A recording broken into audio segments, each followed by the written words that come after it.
Hi, and welcome to Deepwell Archival Services. In today's brief 5-minute video, we're going to discuss the ongoing or the recurring costs associated with managing the long-term data preservation of diagnostic study data. Okay, we're going to do that in the context of an end-user imaging organization actually procuring, implementing, and managing their own long-term archival storage, usually for a minimum of a 7-year retention cycle, for a diagnostic study. And we're going to look at the recurring costs associated with that that type of a storage implementation.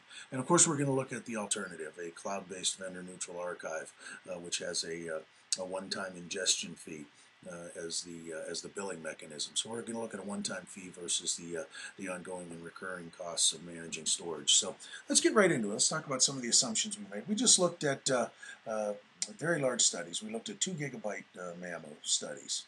Okay, so very large studies, and we looked at $1,500 per terabyte for the capital acquisition cost, so about $1.50 a gig. I think that's a reasonable number. It's certainly not the lowest cost to procure storage, not the highest. I think it's somewhere in the middle for reasonably protected storage, reasonably well protected storage, I should say. We think this is a pretty good number. But please feel free to email me if you'd like to discuss these numbers and some of the assumptions. I'm Brian, B-R-I-A-N, at deepwellarchive.com.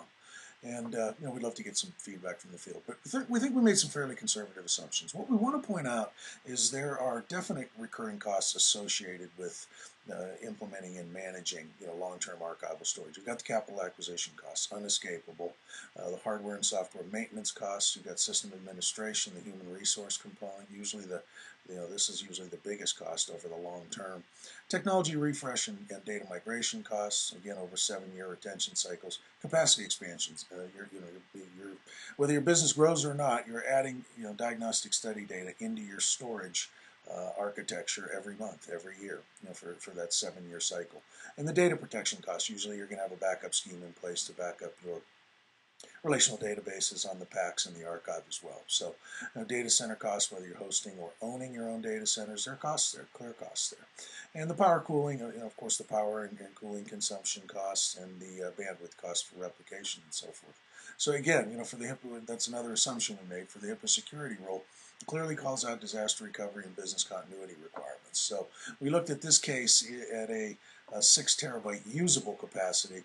And then for the security, basically for the security rule requirements for DR, you've got to double that capacity. So 6 terabytes usable, 12 terabytes procured. Okay. So we came up with, again, I can email you this document. Feel free to reach out to me at Brian at deepwellarchive.com. But we just brought down some very conservative costs. I think, file system, volume management software, all the storage management software and hardware. Then of course the human resources component here. So we just boiled it down here at the end of the day to dollars per megabyte. We came out with about 1.6 cents per meg. So for a 2 gig study, that's $32 a year for year one. And we took out the capital procurement costs, the capital acquisition costs after year one. We just looked at a 7-year cycle, as if we added 3,000 studies at 2 gigs each into an archive and managed those studies for 7 years. And we looked at the one-time cost versus the recurring costs. So we came up with a $164 cost to store that 2 gig study over 7 years. And again, we think we made some realistic assumptions and some conservative assumptions based on these recurring costs. So we look at that over a 7-year cycle versus the Deepwell cost. The one-time ingestion fee for the life of that data, $10. So over a 7-year retention cycle, you're saving somewhere around $154 per study. So you're basically saving $450,000, $462,000, almost $500,000 over a 7-year retention cycle. And again, here we look at what you're getting with our solution: multiple copies in multiple data center locations. We would have to really work hard to lose data in this type of a scenario.